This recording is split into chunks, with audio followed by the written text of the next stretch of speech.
that, I will pass it to Erick, and let's welcome him. Test, test, test. Hello, everyone. Thanks for having me. My name is Erick. I run a Philippine-based product photography and graphic design studio. As he politely mentioned, we cater specifically to Amazon sellers. Today, I'll be chatting about product photography, product packaging, and product inserts.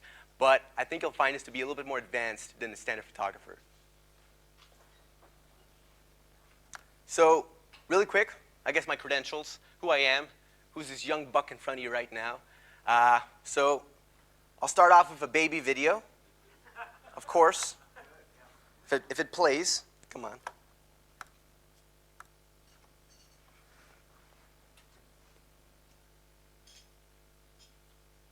Probably resembles many of you haggling with suppliers for lower pricing.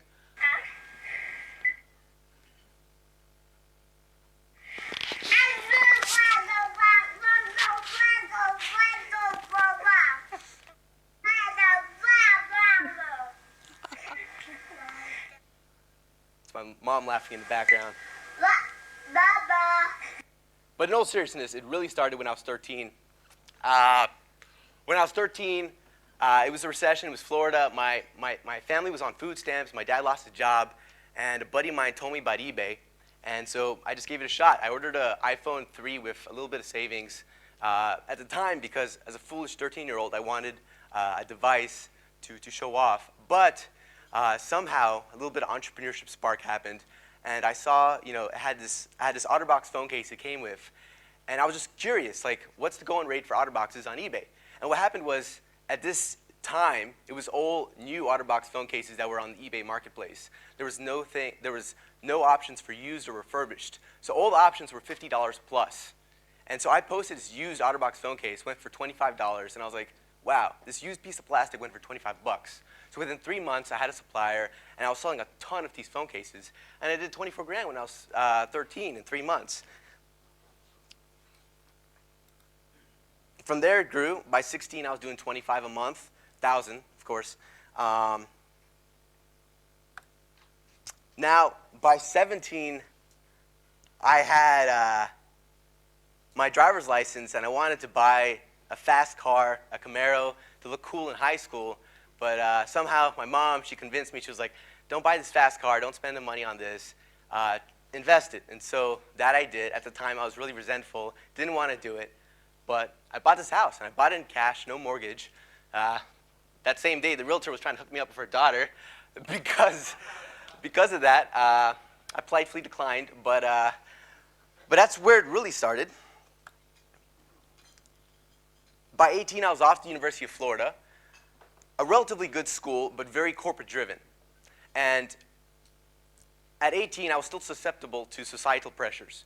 And the standard society wants you to, go work for 9 to 5 for 40 years so that one day you can be a manager and work 50 hours a week instead of 40 hours a week. And so all my buddies, they wanted to work at banks, be investment bankers. And I remember the first week at University of Florida, I went to go meet the business dean. I was a freshman at the time. I didn't even have a meeting with the guy. I just somehow talked my way in. And I was like, okay, if I work my tail off for 4 years, what's the best outcome that could happen from being at this supposedly great school? And he said, well, you could get a job at a great company, like Google. And I was like, okay, it's easy enough. I'll go work at Google. And he was like, yeah, you and me and everyone else. He kind of laughed. He was like, he didn't say it, but you're not going to work at Google. And I was like, okay, he doesn't know who he's talking to. 3 years later, I was working for Google. I paid that same business dean a visit, left him a nice gift and a thank you. And I thought I would work for Google and retire and live a great life. But within 3 months, I was bored out of my life. I was ranked in the top 1 percentile globally, even though I was really young. But I was super bored, and I didn't feel challenged, and I wasn't even at max output. I wasn't even leveraging VAs. I was like input-output by myself. And so what I did was I essentially took a one-way trip to Asia. And this is the book I read on the way over, Harvard Business School. What they don't teach you there. And things worked out, right? So now I do well on e-commerce. I got the product photography studio, a variety of businesses, but my photo studio is what I'm chatting about today. We're based in the Philippines. We do product photography, graphic design. I was there last week with Tony. He was traveling yesterday. Oh, well, he was speaking yesterday with you. Took my star employee. We did whale shark swimming and cliff diving. It was a ton of fun. The Google way. If you employ the top 0.1 percentile, you better treat them very well. And so it's the motto I did learn from Google. And of course, I get to travel a lot. Tony's been an avid influence in that. Okay, but now let's actually get to the meat of the presentation. So the standard Joe Schmo Amazon seller is probably doing, let's say, search query analysis or a mix of that plus Jungle Scout. They're like looking, okay, keyword, 500,000 searches a month, the infamous bear claw grills, let's say it's 350,000 searches a month, you run Jungle Scout, whatever, 20, 25, 30 grand a month these top SKUs are doing. And usually, for the average Joe Schmo seller, it ends there. And they're like, oh, I want to do this. This looks great. So let me get a little bit more into intricacies. A lot of times, people don't differentiate. And when they do differentiate, they're differentiating in non-visual manners. So you take a look at this, right? What do you notice? Everyone's black. They got the same design mold because no one wants to incur a $3,000 or $5,000 mold fee. But no one's being creative. Like, sure, they're probably all SEO optimized. They probably got old former Google AdWords guys in India working for them because they're ranking page 1. But it's a price fight because they're not differentiated. $250 gift card for my firm. Whoever has the right answer on how you could differentiate this visually, their main image. Color. Is this a good image? Yeah. So this is not mine because we never show client work. We're very confidential about that. But this is an example of some seller that did it the right way, right? So they did not incur a design mold fee at the factory. There was no several $1,000 charge. They simply just changed the color, and they added product packaging.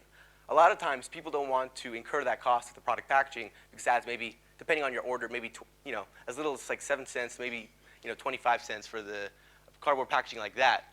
But this will have surprising impacts when it's done the right way and is shown in the top left or top right-hand corner of the main image. Not to mention, it's going to decrease A to Z claims, negative product reviews, as well as increasing product reviews when the perceived value is higher when someone receives it in a nice, nice packaging. So invest in product packaging. Plus, you need it for brand registry. No poly bags. Don't do that. You're going to get inauthenticity claims. But we can actually take this to the next level.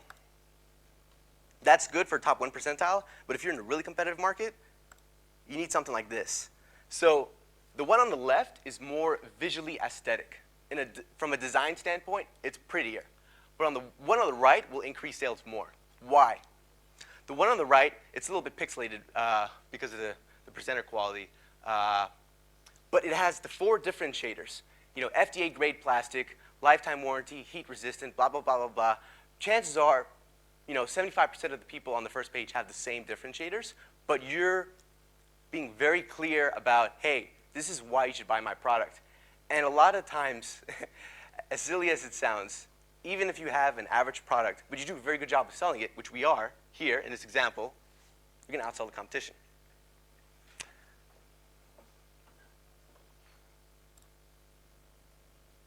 Okay, so now we're going to talk in the next case study about barbecue gloves and secondary images. These are called lifestyle images. Some folks invest in it. If you aren't already, please do invest in lifestyle images. So in this example, we show it, with corn, with chicken, blah, blah, blah. This is great. For most markets, you'd kill it if you have lifestyle images. Now, if you want to take it to really next level, and disclaimer, so what I'm about to show you is like between white and gray. It's not really enforced upon. Very rarely ever do you get slapped for it. And even if you do get noticed, Amazon will just remove it and say, you can't have this. And personally, for my products, that's never happened to me. And for many of actually, we haven't had a single complaint yet because I think in my mind, our image graphics, what I'm about to show you, our infographics are really high quality. So in Amazon's eyes, they want to do everything to benefit the customer. So if the infographic or whatever you're using in the image spot is illustratively pretty and is for the customer's benefit, it's not against Amazon's interest. But if you have a photo and you're like using Photoshop to write text on it, like that's ugly. I'm sure Amazon's going to pull that. Let me show you this. These puppies are what we call comparison graphics. They're nice, and they work. And again, as simple as the main differentiators: waterproof, easy to clean, heat resistant, lifetime warranty. Now, when you're comparing to the competitor, you cannot just copy and paste, download, and plug in the competitor's main photo. That's copyright infringement. If you're going to do this by yourself, then you should rip the branding off. So if the competitor's was XYZ brand, you'd rip that branding off and maybe change it a little bit. Maybe make it black and white, because that's not the actual original colors of the one on the right. So we changed it, okay? Otherwise, it's going to be copyright infringement. And then again, we're emphasizing how our product is superior. And in this example, barbecue gloves is the made-up brand name. These are what we call feature graphics. So it's calling off, it's talking about how it's waterproof and the different features, maybe FDA grade silicone, easy to clean, multifunction, heat resistant, again. But you think about your own shopping experience when you're on Amazon. I mean, how much text are you actually reading? Like most people, top left-hand corner, they're looking at the images, they look at the photos and they look at the pricing. And that's about it, right? Once you're at the listing. And so people don't like to read, and that's why these work. Lastly, warranty graphics. These are really good for the last image slot. And I'll upload this presentation to a URL at the end, so you'll have these examples. Okay. Now we've talked about primary images, the hero image, as well as secondary images. Now we're going to talk about product reviews. So the infamous product reviews. So first, Amazon sellers try to get Amazon product reviews through doing product giveaway, 90% off, $1, whatever, and getting these, I received at a discount, but I'm leaving an honest, unbiased reviews. And they would get hundreds upon hundreds of reviews that way. Then that no longer works. Well, then everyone was reliant on email follow-up sequence, whatever, Feedback Genius, etc. But recently, on March 30th, guess what happened? Amazon gave the option for customers to filter the messages out, the unsolicited email follow-up sequences of the Amazon sellers in this crowd, should the buyer no longer want them. This was an email from Viral Launch. Amazon never sent out the notification, so some of you may not even know about this yet. My solution I've always been die-hard on is product inserts. Now, product inserts, they've had a bad rep for a while because there's the majority of sellers who have used product inserts do it for like non-TOS compliant manners. They're either saying, your product comes with a 1-year warranty, go to the special URL to upgrade to a lifetime warranty, plug in your email, and of course they're going to Facebook market, they're going to email market to that. That's not TOS compliant. You don't want to divert traffic off of Amazon. Or in this example, the person was like, hey, leave a product review and we'll give you 50% off your next purchase. Not TOS compliant. Do not do that. If you ever get an authenticity claim, or if they inspect at the FBA warehouse level your product, which does happen quite frequently, you're going to get busted. So what's the proper way to do it? The way we do it is in the form of a product insert that looks more like a how-to guide, or this is what the product does, or the features of the product. So in this example, it talks about, again, whatever, non-slip design, waterproof, easy to clean. The real winner here, forget what's in the 75% of the real estate, is in the bottom right-hand corner. That's actually why we create the product insert. It's not because we care about showing the customer on, this is non-slip design, whatever. It's for this guy right here. Let me get a close-up of that. Are you happy with the barbecue gloves? Yes or no? Now, the wording you need to be careful with, because as with the Feedback Genius email follow-up sequences, you can say, use this URL if you want to leave 5-star review, or like, if you're happy, leave a 5-star review. You can't push someone in the direction of leaving a direct 5-star review. You have to use wording like, hey, thank you for your purchase. I'd love to hear your feedback via product review on the Amazon Marketplace, or whatever wording I used here. And if not, if anything's wrong, please contact us via Amazon, not through support@barbecuegloves.com. Again, don't divert traffic, via Amazon. So this is the correct way to do it.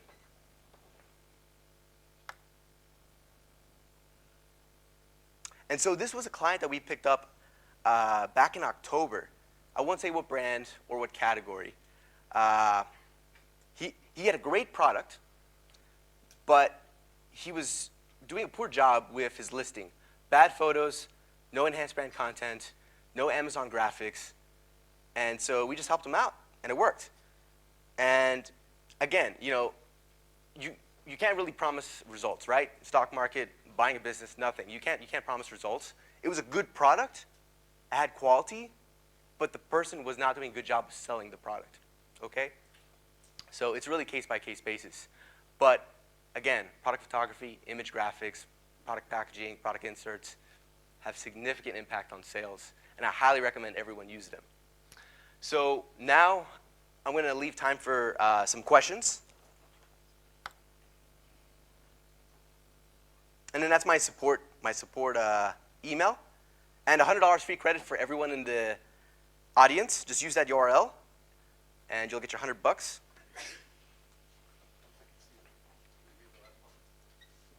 So it's GS 2017, so like global sources. So virtuousgraphics.com /GS 2017. Yeah. So $100, no minimum order quantity, just for you to see how awesome we are. It works. Questions? Hey, so I like your product insert a lot. We include kind of manuals in our products. We sell a lot off of Amazon as well. And the issue is, so we can't say contact us on Amazon, but all of our manuals actually do have our website and everything about the warranty there. What's your feedback on that? I like the yes/no thing, but we would have to send it to our website. We do now.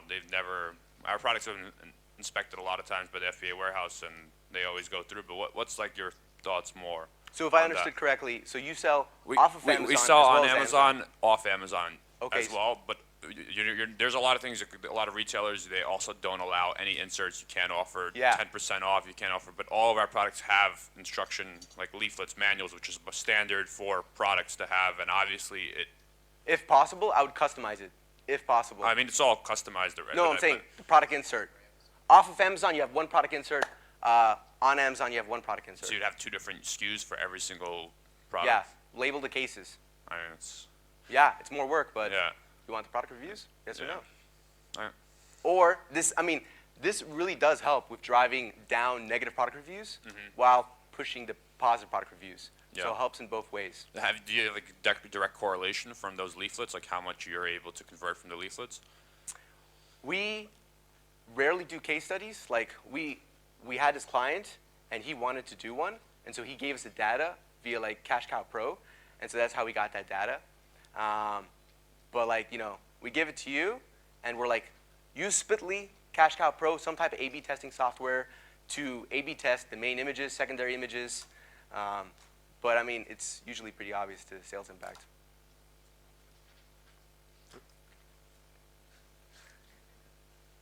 So you also help with enhanced brand content. Do you do any listing stuff as well on top of your service? Yeah, we do enhanced brand content. So background information on EBC. So many of you know, for a while, vendors, they could do the A+ listing submission. And maybe, I don't know, a few months ago, they opened up enhanced brand content, which has been great. Because on A+, they promised as much as, I think it was like what? Like 8%? Yeah. 8% uplift on sales easy by just having the A+ listing description, which is basically images and colorful text in your description. And for enhanced brand content, it's like basically on par with A+. But I would really start moving and doing enhanced brand content quickly because they're going to start charging for it from what I've heard. Yeah. Have you noticed a bump in conversion yourself? On enhanced brand content? Yeah. Yeah.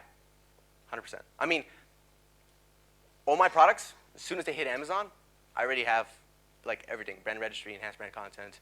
I have all that. So like if you want to really maximize sales, you need to have a really good timeline and have everything planned out. So as soon as it hits Amazon, you know, you're doing your whatever, viral launch, product giveaway, you got your killer main images, killer secondary images, your product inserts, your enhanced brand content or A+. You have all that. This way, from what I've seen, if you have all that, it increases your chance of being #1 release, which I often do myself, but is fantastic for sales improvements. Also, just with your service, so people ship the sample from China to Philippines. the Philippines, and the turnaround time is dependent on. Shipping, usually 4 to 5 business days. Any duties we'll pay on our end. And then, depends what you're ordering, right? So it can be 5 business days to 10 business days for turnaround, depending on how complex. If you want a lot of graphics, product packaging, etc. And you'll get, like, if you want models, like. We have models. Yeah, yeah. Our Filipinos are very well connected. We'll get you anything as long as you're okay with the skin color, right? So Yeah. yeah. Awesome, thanks. Yeah, we have plenty of pretty Filipinas as well. So we have that. More questions? No? Can we go visit those models in Philippines? We'll have to come up with a special price for that one. Okay. Wonderful. If no more questions, then we'll say thank you to Erick.